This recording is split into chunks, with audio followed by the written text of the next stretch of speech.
Kausapin na natin si Aya. Aya, how was your experience in Toronto? In Toronto, masaya siya kasi, well, the last time, yun yung last namin na stop.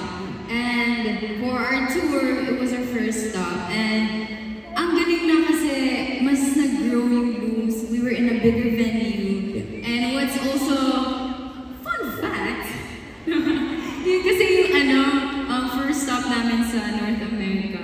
And so, yung way namin, after the tour, punta kami sa tour bus. But before we go to a tour bus, sa location kami, sa venue kami maliligo. So yun yung first time kami na, naligo kami sa venue.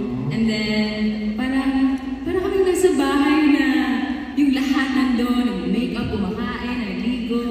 And then, yeah, sobrang fun. Tawag ka ng tatay mo. Sabi niya, hello po, tay. Grabe, no? And just imagine, guys, tuloy-tuloy ito na nangyari. Walang balikan sa Pilipinas. As in, from one country to another. How do you guys do it? Hindi ba kayo napagod? Hindi ba kayo... Paano ba? Just sleeper bus.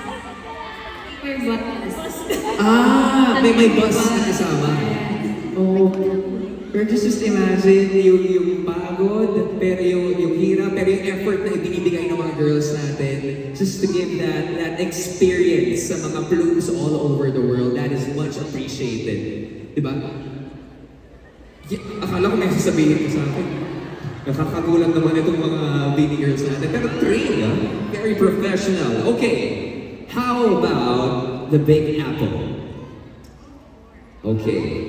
Let's talk about the Big Apple. Master Joe,